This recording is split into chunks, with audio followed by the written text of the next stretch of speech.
Welcome back to 5 Minute Sales Hacks. This is where we break down the 5 minute videos in a 10-minute presentation so that, in detail, this way you can practically use it and gain what you need out of it.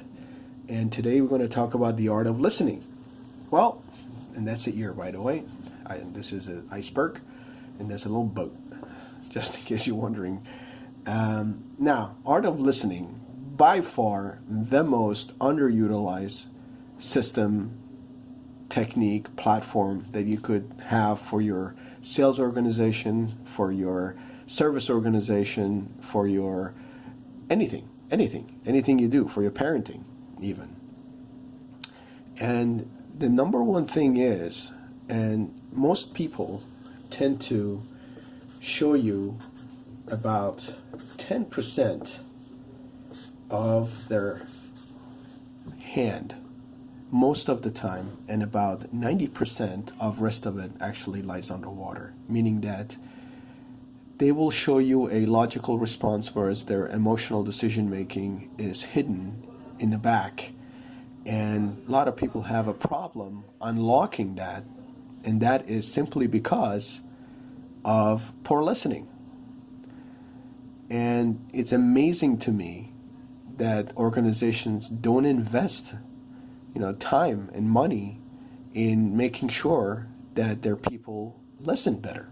So I'm creating this. Hopefully, this is a hack for you, which you can use. You have to understand most people with different personality types listen differently. And what my drivers do, these are bottom line individuals, least amount of attention span, they have a system called passive listening. And when I say passive listening, is that because of the attention span, they tend to want to get to things quicker. Now, for people that are like them, this actually works. But people that are not like them, like the other three personality types, that's the worst thing ever.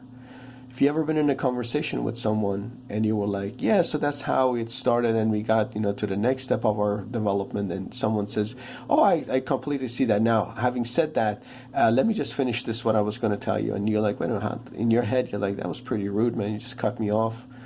Well, most of the time, they don't mean it. Sometimes they do mean it because they want to get to it and they believe you're not going to do business with them. So they just want to get it over with and leave.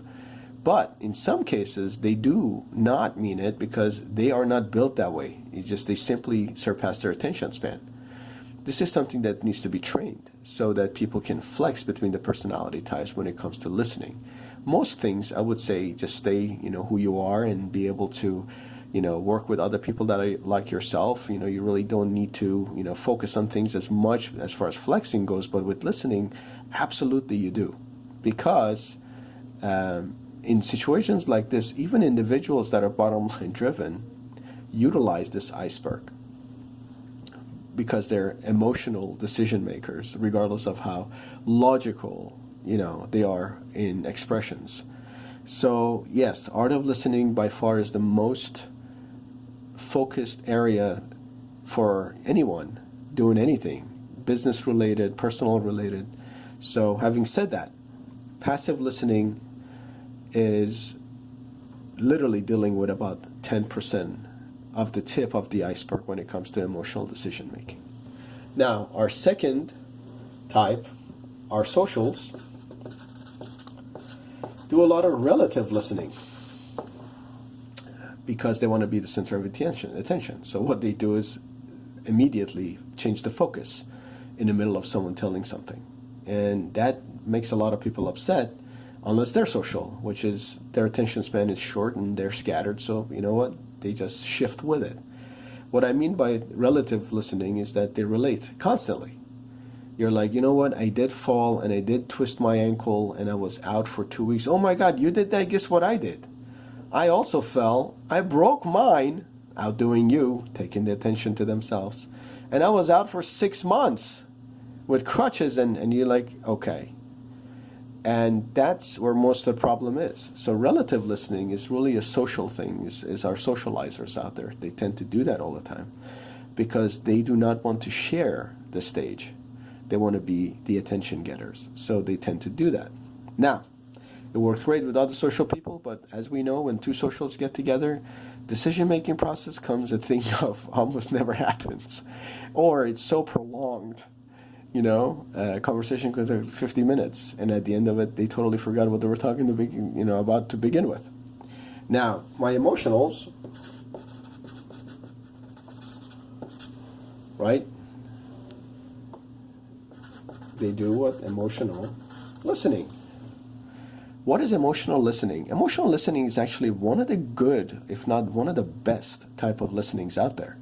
Because people make decisions emotionally, they don't make decisions logically. They respond logically, but they all make decisions emotionally, some based on the logic, but still is an emotional midbrain, not a frontal lobe situation. Having said that, what emotional people do is take a conversation and look for emotional points. Think of it as pain and pleasure.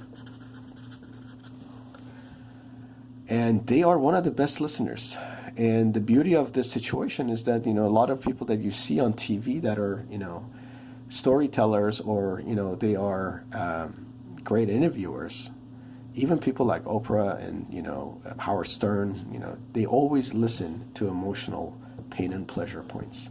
Well, what does that mean, So, it's been very tough for us. We had to let go of 20 people recently, and he had a great devastation in our team. And they don't listen to anything. If you ask these guys, what do they just say? Say, oh, they fired a bunch of people. If you ask these guys, they want to know the word tough and where tough came from. Say, well, how has it been tough for you? Well, in 60 years, we never let anybody go, and generation after generation, you see this water just creeping down and open up, more of an emotion. Very powerful. So when you are using this, and if you are listening to people emotionally, please look for a pain and pleasure point. Unfortunately, a lot of people focus on pain because 90% of pain, people express pain. But when pleasure points are explained, a lot of people don't know what to do with that. So how has everything been with you? Fantastic. Our company is growing. We have no problems. I have great this and I have great that. And you're like, so you have no pain points whatsoever? They're like, nope. And you're like, okay then, well, if you ever are in pain, let me know and I'll come back and try to fix it. Well, guess what? People that are pleasurably motivated are out there. And if that's the case, they have gone through a lot to make sure that they're in a positive state. And what you can do is feed off of that and say, listen, if you're in a great place, you want to stay in a great place, and even better than a great place, a fantastic place, and I can help with that. So if you're thinking emotionally, and if you're expressing yourself emotionally with pain and pleasure, and that comes out in a conversation, don't get freaked out because they're pleasurably motivated, not painfully. And then we have our analytics, which is all logic and data. Well, if you look at it this way, if this is passive listening, this is relative listening, this is emotional listening, what analytics do is, I put a big question mark here, they take it under the iceberg because this is logical listening. And logical listening has to do with understanding passive, relative, emotional, and logic and data. So you got the most, and these are the individuals that sit there in an interview or a sales presentation, and they say nothing for a very long time. And they make people that sit in front of them that are not analytic, these three people, very uncomfortable. And then they all of a sudden unleash a army of questions, and everything about them is questions. And they unleash that because they waited and they listened for so long, and they've written down so many questions and concerns that what you have to do now, if you are not analytic, have to become analytic to be able to deal with them. Very tough crowd here if you're not analytic. If you're analytic, it makes complete sense. Because if you're analytic, you are prepped to the T and you have everything that they would possibly want with you. But If you are also analytic when in a presentation, you know how to ask a lot of questions while it is going on. And they begin to understand that too. So, passive listening, relative listening, emotional listening, and logic listening. Okay? Those are the 4 types. Thank you so much for watching 5-Minute Sales Crafts videos and your nice comments. Please let me know. And once you use these in field, and if you need any additional training, please comment and I will help as much as I can. Thank you so much.